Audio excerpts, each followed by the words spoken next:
जय हिंद, वंदे मातरम। बहुत बहुत स्वागत है आपका टीम निशा पर। तो आज हम डिस्कस करने वाले हैं सीएपीएफ की बुक लिस्ट के बारे में।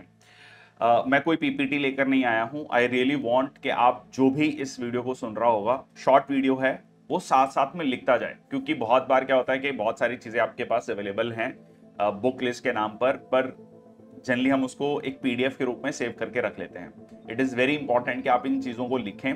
और ये वीडियो जो है इस तरीके से बनाई जा रही है कि अगर आप इंडिया के किसी भी कोने में बैठे हैं और किसी भी तरीके की कोचिंग नहीं ले रहे हैं, अपने लेवल पर अगर आप सेल्फ स्टडी कर रहे हैं और ठीक है, फ्री यूट्यूब वीडियोस को देख रहे हैं और उसके साथ अपना मटेरियल खुद से बनाना चाहते हैं, पढ़ना चाहते हैं, अगर आपको लगता है ऑथेंटिक सोर्सेज पढ़ना है, तो क्या आपको करना चाहिए। अदरवाइज अगर आप कोचिंग ले भी रहे हैं तो भी कौन कौन से सोर्सेज जो हैं आपको फॉलो करने चाहिए।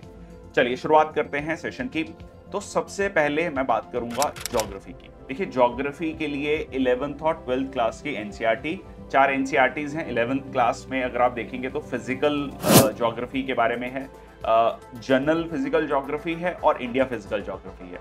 12th क्लास की बात करें तो ह्यूमन ज्योग्राफी है, जनरल ह्यूमन ज्योग्राफी और इंडिया ह्यूमन ज्योग्राफी। चारों ही बुक्स बहुत इंपॉर्टेंट है, एक एक चैप्टर उसमें इंपॉर्टेंट है, कुछ भी उसमें छोड़ने वाला नहीं है। फिजिकल ज्योग्राफी का जो पहला चैप्टर है जनरल फिजिकल ज्योग्राफी का, वो आप ब्रॉडली पढ़ सकते हैं, मतलब उसमें बहुत ज़्यादा कुछ नहीं है। कॉन्टिनेंटल ड्रिफ्ट जो सेकेंड चैप्टर ऑनवर्ड्स चीज़ें मेन शुरू होती हैं। और ये है, अगर आपको नहीं समझ आ रहा, मान लो आप ज्योग्राफी से बहुत समय से आउट ऑफ टच हैं और आपके पास समय है, ठीक है, अब मान लो आपने 2 साल बाद का प्लान किया है, तो 6 से लेकर 10th क्लास तक की ज्योग्राफी के एनसीईआरटीज भी आप पढ़ सकते हैं। चलो आगे चलते हैं। इसके अलावा जो है आपको एक एटलस खरीदना है। एटलस कोई भी खरीद सकते हो, ऑक्सफोर्ड एटलस खरीद सकते हो, ओरिएंट लॉन्गमैन का खरीद सकते हो। बहुत इंपॉर्टेंट है एटलस, या जो कह लो map reading, it's very important part. कोई भी चीज़ करंट अफेयर्स में जब आप पढ़ते हैं उसको ज़रूर जाकर मैप में देखिए, ठीक है। वर्ल्ड लेवल पर कोई कुछ चीज़ हो रही है या इवन इंडिया लेवल पे, फॉर एग्जांपल एक छोटा सा एग्जांपल, अभी जो है प्रधानमंत्री यूक्रेन के दौरे पे जाने वाले हैं, तो आपको देखना है कि यूक्रेन कहाँ है, दुनिया के किस कोने में है। मलेशिया के प्रधानमंत्री आ रखे हैं, मलेशिया कहाँ पर है, ठीक है, उसके आसपास के कंट्रीज कौन कौन से हैं, कौन सा सी है उसके आसपास में, कोई स्ट्रेट है या नहीं है। तो ये सारे फीचर्स आपको देखने हैं। ये आपको एक जनरल इंक्विजिटिवनेस लानी है। इसके लिए आपको कोई एक वीडियो ऐसी नहीं मिलेगी या कोई एक ऐसा सोर्स नहीं मिलेगा कि जहां पर आपका ये जो मैपिंग वाला पार्ट है कंप्लीट हो जाए। ये आपको खुद से जो है प्रिपेयर करना है। उसके बाद मैं आता हूं हिस्ट्री पर, ठीक है। हिस्ट्री भी एक बहुत जो है ग्रे एरिया रहता है बहुत सारे स्टूडेंट्स के लिए। देखो, सबसे पहले आपको ये समझना है कि एंशियंट और मेडिएवल एक बेस लेवल पे जाके पढ़ना है, कंसेप्चुअल अंडरस्टैंडिंग। और मॉडर्न हिस्ट्री में जनरली जो है क्या होता है, बहुत ज़्यादा स्टूडेंट्स उस पर अपना होल्ड अच्छा रखते हैं। The very simple reason is कि एंशियंट और मेडिएवल बहुत वास्ट है, ठीक है, उसको कवर करना अपने आप में बहुत बड़ा टास्क है, तो हमें उसको थोड़ा सोर्सेज को लिमिट करना है। तो इसमें आपका आता है एनसीईआरटी 6th, 7th और 8th क्लास। देखो, 6th क्लास की NCERT ancient, 7th medieval, 8th modern. Similarly 12th class की 3 एनसीईआरटी हैं, पार्ट थीम 1, थीम 2, थीम 3, ठीक है। पहली में एंशियंट है, दूसरी में मेडिएवल है, तीसरी में मॉडर्न हिस्ट्री है। तो ये 6th, 7th, 8th क्लास की 3 एनसीईआरटी, 12th क्लास की 3 एनसीईआरटी, तो 6 एनसीईआरटी हो गई। ये आपको पढ़नी ही पढ़नी है, मतलब दिस इज लाइक मैंडेटरी। और उसके बाद आपका आता है मॉडर्न हिस्ट्री के लिए स्पेक्ट्रम। अच्छा, अब बहुत सारे बच्चे कहते हैं कि जी और भी जो हिस्ट्री की बुक्स हैं, बिपिन चंद्रा की है, वो पढ़नी चाहिए, नहीं, बट आई फील के स्पेक्ट्रम जो है बहुत अच्छी बुक है, काफ़ी कॉम्प्रिहेंसिव है, काफ़ी सारी चीज़ें मॉडर्न हिस्ट्री के लिए उसमें सफिशिएंट दी हुई हैं। तो अगर आप स्पेक्ट्रम को ही 3, 4, 5 बार पढ़ लें वो ज़्यादा बेटर है। अब आते हैं, हिस्ट्री कवर हो गया हमारा। हिस्ट्री में मैंने आपको 3 एनसीईआरटी 6, 7, 8 की बताई। हाँ, उसके अलावा अगर आप तमिलनाडु स्टेट बोर्ड की एनसीईआरटी पढ़ना चाहते हैं 11th क्लास की, जिसमें एंशिएंट और मेडिएवल है, वो पढ़ सकते हैं, ठीक है। तमिलनाडु जो वहाँ की स्टेट एनसीईआरटी बुक्स कह लीजिए। बट ये तब है अगर आपके पास टाइम है, अगर नहीं है तो आप इस तक भी रिस्ट्रिक्ट रह सकते हैं जो मैंने आपको बताया। 6 एनसीईआरटी बुक्स मैंने आपको बताई और एक स्पेक्ट्रम बताई, ठीक है। देखो, इट इज ऑल्सो इंपॉर्टेंट कि हम अपने रिसोर्सेज को थोड़ा लिमिट भी रखें ताकि ज्यादा रिवाइज कर सकें, ठीक है। ओके, नेक्स्ट चलते हैं। हमारा ज्योग्राफी हो गया, हिस्ट्री हो गया, पॉलिटी। पॉलिटी के लिए देखिए, लक्ष्मीकांत बहुत अच्छी बुक है, बहुत कॉम्प्रिहेंसिव बुक है। पर इसके अलावा आई वुड से कि आप जो है एक बेयर एक्ट भी लेंगे, कॉन्स्टिट्यूशन का बेयर एक्ट है, किसी भी पब्लिकेशन का ले लीजिए, यूनिवर्सल पब्लिकेशन का, काफी अच्छा है। और बहुत मतलब आसानी से अवेलेबल है, बहुत जो है सस्ता है, ऐसा कोई कॉस्टली अफेयर नहीं है। बट कई बार क्या होता है कि कुछ आर्टिकल जब आप पढ़ते हैं, मान लीजिए लक्ष्मीकांत से पढ़ते हैं, तो उसको उसका बेयर एक्ट होता है कि जो एस सच जो आपको कॉन्स्टिट्यूशन है, ठीक है, उसको आर्टिकल को वहां से पढ़िए, क्या लैंग्वेज यूज की गई है, तो वो बहुत ज्यादा हेल्प करता है आपको समझने में बहुत सारी चीजों को।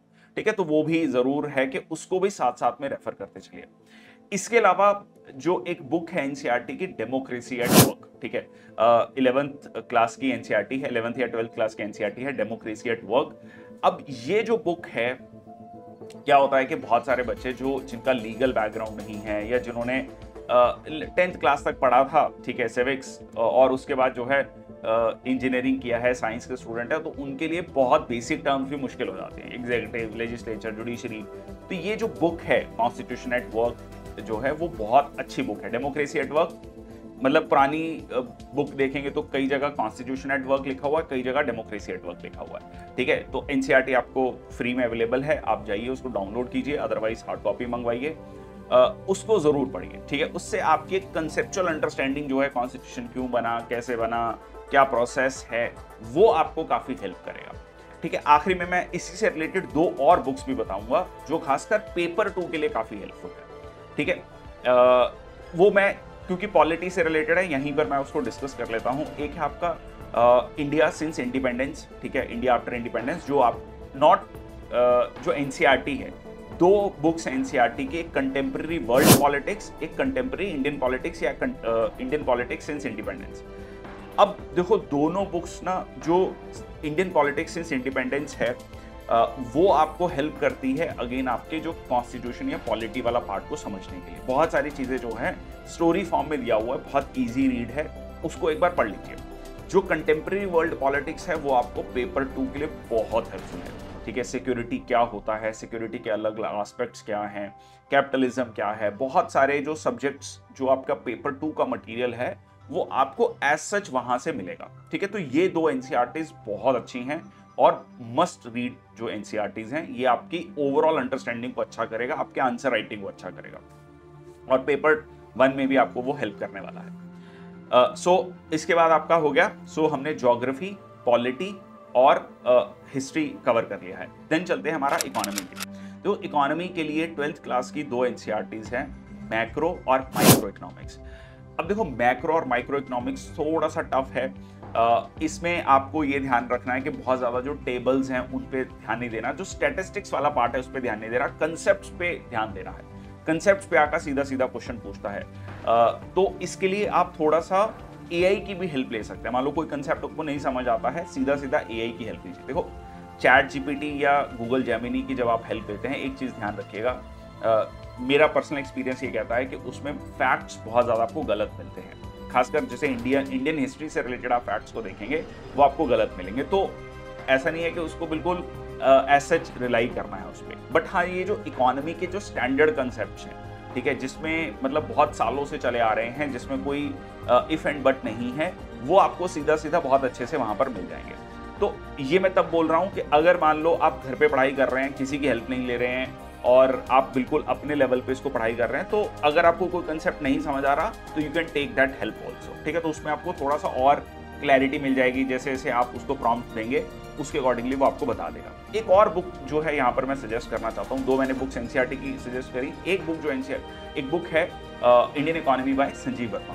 ठीक है, इंडियन इकोनॉमी के ट्यूटर रहे हैं सिविल सर्विसेज के लिए। बहुत छोटी सी एक बुक है उनकी, बहुत लंबी चौड़ी बुक नहीं है, बट बहुत इजी रीड है, मतलब बहुत ही ल्यूसिड वे में उन्होंने उसमें उसको चीज़ों को समझाया हुआ है। ठीक है, जीडीपी, जीएनपी क्या है एग्जाम्पल्स के साथ, तो वो सारी चीज़ें जो हैं आपको बहुत ईजी हो जाएंगी उससे पढ़ने के लिए। ठीक है, तो वो एक मेरी तरफ से रिकमेंडेड बुक है। मैं वो सारी बुक्स बता रहा हूँ जो मैंने पढ़ी हैं खुद। ठीक है, मैं मतलब ऐसा नहीं है कि कहीं से आपको सोर्स करके बता रहा हूँ। ठीक है, this is I have used in my preparation also. जो बच्चे मेरे को जानते हैं फाइन एंड वेल, बट जो नहीं जानते हैं तो मेरा थोड़ा सा एकेडमिक बैकग्राउंड आप देख लीजिए, तो डिसेंट तरीके से अगर आप इन बुक्स को पढ़ेंगे, ट्रस्ट मी आपको बहुत ज्यादा मदद मिलेगी। नेक्स्ट हम चलते हैं, इकोनॉमी के बाद आपका आ गया करंट अफेयर्स। ठीक है, करंट अफेयर्स के लिए देखो जो एक कोई भी मंथली मैगजीन या ऑनलाइन मंथली पीडीएफ्स हैं, जो भी आपको अच्छा लगता है, ठीक है, कोई भी एक स्टैंडर्ड जो आप फॉलो कर सकते हैं। उसके साथ इंडियन एक्सप्रेस, ठीक है। अब आप कहेंगे इंडियन एक्सप्रेस, द हिंदू, दोनों ही अच्छे अखबार हैं। मैं इंडियन एक्सप्रेस स्पेसिफिकली क्यों कह रहा हूँ, क्योंकि अगर आप रिसेंटली देखेंगे तो इंडियन एक्सप्रेस के कुछ आर्टिकल जो है बहुत ज्यादा यूपीएससी स्पेसिफिक, वो मतलब एक पूरा पेज जो है यूपीएससी स्पेसिफिक लेकर आता है। एक पेज रहता है उनका एक्सप्लेन्ड करके, ठीक है, एक्सप्लेन करके उसमें 3 या 4 जो भी करंट इश्यूज के टॉपिक्स होते हैं उन पे उन्होंने अच्छे से डिटेल में आर्टिकल्स दिए होते हैं, तो which really helps you in writing the answers specially for paper 2 और and for your current affairs also. तो वो बहुत अच्छा, I really like that page, ठीक है। मैं भी उसको रेगुलरली फॉलो करता हूँ अपने एनालिसिस के लिए फॉर द वीडियोस, तो उसको आप फॉलो कर सकते हैं, ठीक है। तो ये करंट अफेयर्स के लिए हो गया, डेली रीड के लिए ये चीज हो गई, और उसके अलावा आप मंथली या वीकली पीडीएफ्स जो भी whatever you feel like from wherever, हम भी इसको कवर करते हैं, और कहीं से भी आपको अच्छा लगता है दैट यू कैन फॉलो। उसके अलावा जो है आपका आता है इन्वायरमेंट इकोलॉजी। इन्वायरमेंट इकोलॉजी के लिए देखो बहुत लोग जो है शंकर आईएएस अकेडमी की जो बुक है वो बताते हैं, but that is too vast for CAPF. I want say कि उतना उसमें जो आप टाइम इन्वेस्ट करेंगे, सिविल सर्विसेज के लिए ओके है, क्योंकि सिविल सर्विसेज में इन्वायरमेंट इकोलॉजी के क्वेश्चंस काफी पूछता है, but not in the CAPF. उतना टाइम इन्वेस्ट करके वो बुक पढ़ना, उसको रिटेन करना, उतने क्वेश्चंस वहां पर आपको नहीं मिलेंगे। तो यहां पर आपका आता है जो एनसीईआरटीज में जितना कि इन्वायरमेंट इकोलॉजी कवर किया है, उसके अलावा नेशनल पार्क्स कहाँ पर हैं, बायोस्फीयर रिजर्व्स, उसकी लिस्ट है, उसको लेकर आप बहुत सारी यूट्यूब पे आपको वीडियोस मिल जाएंगी जो ट्रिक्स बताती हैं, ठीक है। हमने भी कई सारी वीडियोस में उन चीज़ों को डिस्कस किया है, उन ट्रिक्स को याद करो, वो सारी चीज़ें हैं। उसके लिए आप सीधा सीधा विकीपीडिया को भी सर्च कर सकते हो, वो सारी चीज़ें आप वहाँ से भी फॉलो कर सकते हो, ठीक है। तो उसके लिए आप स्पेसिफिकली पूरा डिटेल में बुक पढ़ें, वो ज़रूरी नहीं है, ठीक है जी। अब आपका बचा है टॉपिक मैथ्स एंड रीजनिंग, ठीक है। मैथ्स एंड रीजनिंग पेपर 1 में बहुत इंपॉर्टेंट है। इसके लिए मैं बुक रेकमेंड करूंगा आपको अरुण शर्मा की, ठीक है जी। सो सीधा सीधा quantitative aptitude bye Arun Sharma, verbal non verbal reasoning bye Arun Sharma. अब देखो, मैंने बुक जो है, मैं जनरली जो कभी कभी फॉलो करता हूँ that is quantitative aptitude CAT वाली जो बुक है, उसमें 3 लेवल्स हैं, लेवल ऑफ डिफिकल्टी 1 2 3। तो अगर आप सीएपीएफ, एफकैट या सीडीएस, ये कोई भी एग्जाम दे रहे हैं, उसमें लेवल ऑफ डिफिकल्टी 1 अगर आप कवर करेंगे तो वो बहुत अच्छे से आपका कवर हो जाएगा, ठीक है। सीसैट, जब सीसैट के मार्क्स भी जुड़ते थे, तब I have covered this particular book, और लेवल ऑफ डिफिकल्टी 1 जो है मैंने कवर किया था, और बहुत डिसेंट नंबर जो है सीसैट में आया करते थे। और दैट इज द रीजन, क्योंकि बहुत अच्छे से नए तरीके से चीज़ों को समझाया हुआ है, ठीक है। वो जो कंसेप्ट हैं, वो जो ट्रेडिशनल बुक्स में दिया है जैसे आर एस अग्रवाल में, वैसे नहीं दिया, थोड़ा नए तरीके से चीज़ों को समझाया हुआ है। तो अगर वो अप्रोच से आप क्वेश्चंस को सॉल्व करेंगे तो थोड़ी सी आपकी अप्रोच क्वेश्चंस को सॉल्व करने की चेंज होगी, और जल्दी से आप क्वेश्चंस को सॉल्व कर पाएंगे, ठीक है जी। तो ये 2 बुक्स हैं, quantitative aptitude bye Arun Sharma, verbal non verbal reasoning bye Arun Sharma, ठीक है। तो ये नेक्स्ट आपका बचता है साइंस, ठीक है। साइंस के लिए अगर मैं बात करूं तो साइंस के लिए देखो 9th और 10th क्लास की एनसीईआरटी पूरी, मतलब बिल्कुल कहते हैं ना, कोई भी चैप्टर, कोई भी लाइन उसमें नहीं छोड़नी है। अगर आप सीडीएस या सीएपीएफ की तैयारी कर रहे हैं तो 30 क्वेश्चन अगर पूछे जाते तो मान के चलिए 22, 23, 24, 25 क्वेश्चन तक जो है आपको सीधा सीधा 9th और 10th क्लास के एनसीईआरटी से मिलेंगे। अब कुछ बच्चे कहेंगे कि नहीं जी, सीडीएस 120-24 में देखो वो क्वेश्चन पूछे थे या सीएपीएफ में पूछे थे, वंस इन अ वाइल है, उसके लिए भी मैं आपको बता देता हूँ। देखो 12th क्लास की बायो से अगर आप देखोगे 8 से लेकर 16 तक के चैप्टर हैं, 8 से 16 तक के चैप्टर 12th क्लास की बायो से, और कुछ टॉपिक्स आपको फिजिक्स और केमिस्ट्री के पढ़ने पड़ेंगे। एग्जाम्पल, अब यहाँ पर आपको ना थोड़ा प्रीवियस ईयर पेपर्स को एनालाइज करना है। जैसे मैं आपको बता दूं कि जैसे केमिस्ट्री के लिए आप देखोगे तो केमिस्ट्री के लिए चैप्टर 3 और 5, 11th क्लास की जो केमिस्ट्री है उसमें चैप्टर 3 एंड 5 से सीधा सीधा क्वेश्चन पूछ रहे हैं, ठीक है। जैसे एसपीडीएफ ऑर्बिट्स क्या है, तो वो आपको सीधा सीधा वो एनसीईआरटी में दिया हुआ है, उससे क्वेश्चन पूछा गया है। सिमिलरली फिजिक्स पार्ट 1 और पार्ट 2, 11th और 12th क्लास की फिजिक्स में, तो एक 11th क्लास की फिजिक्स में आपको 8th चैप्टर मिलेगा, और 12th क्लास की फिजिक्स में 13th चैप्टर है। तो ऐसे कुछ, ये मैं आपको कुछ चैप्टर्स बता रहा हूँ फिजिक्स और केमिस्ट्री के केस में। ये थोड़े से चैप्टर्स आपको प्रीवियस ईयर क्वेश्चंस के अकॉर्डिंग ढूंढने हैं। उसके लिए मैं अलग से भी मैंने कई बार डिस्कशन किया है और मैं जो पेड क्लासेस है उनमें भी डिस्कस करता हूं कि ऐसा नहीं है कि पूरा का पूरा चैप्टर पढ़ना है, क्योंकि 11th और 12th क्लास की साइंस फिर बहुत ज्यादा हो जाती है। ठीक है, उतना अगेन जितना उतना टाइम इन्वेस्ट करना, क्या वो रेलेवेंट होगा, क्या वो फ्रूटफुल होगा कि हम उतना टाइम इन्वेस्ट करके उतनी हमें आउटपुट मिलेगी या नहीं? तो आंसर इज नो। ठीक है, तो उसमें बहुत ही ज्यादा सिलेक्टेड टॉपिक्स को पढ़ना है। ठीक है, सारे के सारी 11th और 12th क्लास की फिजिक्स केमिस्ट्री बायो नहीं पढ़ने बैठ जानी, क्योंकि वो बहुत ज्यादा टाइम लगेगी। ठीक है जी, तो ये है आपका मोटा मोटा। हाँ, एक चीज जो मैं यहां पर भूल गया, कंपाइलेशन ऑफ बजट और इकोनॉमिक सर्वे। ठीक है, देखो बजट के लिए सीधा सीधा गवर्नमेंट का एक डॉक्यूमेंट आता है, सर्च करना बजट हाइलाइट्स। ठीक है, तो गवर्नमेंट ऑफ इंडिया का एक डॉक्यूमेंट आता है, मैंने उसकी पीडीएफ मतलब उसी की पीडीएफ से मैं हमेशा बजट की लेक्चर लेता हूँ। ठीक है, जनरली 1-1.25 घंटे का लेक्चर था इस बार भी जब बजट आया, तो वो पीडीएफ को सीधा सीधा पढ़ लो। उस पीडीएफ को बिल्कुल कहते हैं ना लाइन बाय लाइन पढ़ो। छोटा सा पीडीएफ है, बहुत ज्यादा इमेजेस होती हैं, बहुत ज्यादा कंटेंट नहीं होता उसमें। और इकोनॉमिक सर्वे के लिए भी जो है कंपाइलेशन आप कहीं से पढ़ सकते हैं। ठीक है, तो ये है आपका इकोनॉमी के लिए। इकोनॉमी के लिए मैंने आपको 2 एनसीईआरटीज बताई थी और एक बुक बताई थी, संजीव शर्मा साहब की बुक। तो ये है कुल मिला के सारी की सारी बुक लिस्ट। इसको लिखिए, इसको समझिए। और पेपर 2 के लिए एक चीज बता देता हूं। पेपर 2 के लिए मैंने आपको contemporary world, politics, security issues और बहुत सारी चीजें उसमें कवर की गई हैं। उसके अलावा आपका न्यूज़पेपर है। एक चीज पेपर 2 के लिए क्या कर सकते हैं, बहुत सारे बच्चों को लगता है कि कौन से टॉपिक्स तैयार करने हैं। देखो टॉपिक्स ना 10 साल के पिछले पेपर उठाओ, जैसे ऐसे है, 6 ऐसे में से 4 ऐसे लिखने हैं, तो 6 × 10 कितने हो गए? 60 ऐसे। 2 आर्गुमेंट राइटिंग पूछता है तो पिछले 10 साल के 20 आर्गुमेंट राइटिंग हो गए। तो इतने टॉपिक्स तैयार करो, क्योंकि टॉपिक्स चेंज नहीं हुए हैं, वही है आज भी। जो 10 साल पहले, 5 साल पहले था टॉपिक, आज भी है वो रेलेवेंट। तो पहले, सबसे पहले अगर आपको तैयार करने हैं तो उन टॉपिक्स को तैयार कर लो। सिमिलरली 2 रिपोर्ट राइटिंग है, 10 साल के 20 रिपोर्ट राइटिंग हो गए, तो उनको पढ़ लो। तो जब आप ये 60 ऐसे और 20 आर्गुमेंट राइटिंग तैयार कर लोगे, तो इसके लिए अगेन आप एआई का यूज कर सकते हो, चैट जीपीटी, गूगल जेमिनी का यूज कर सकते हो।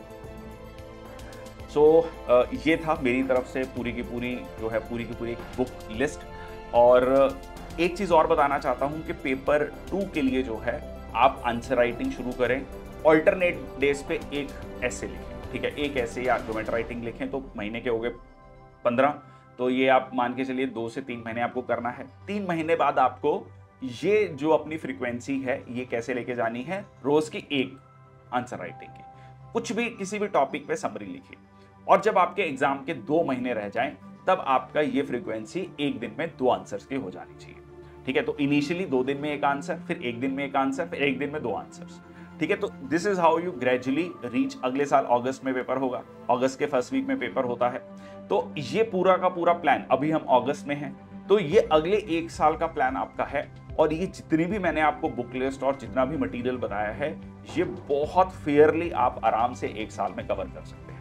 कोई भी डाउट होगा किसी भी चीज को लेकर, किसी बुक को लेकर अभी भी, तो please do let me know in the comment section box. Thank you so much. जय हिंद, वंदे मातरम।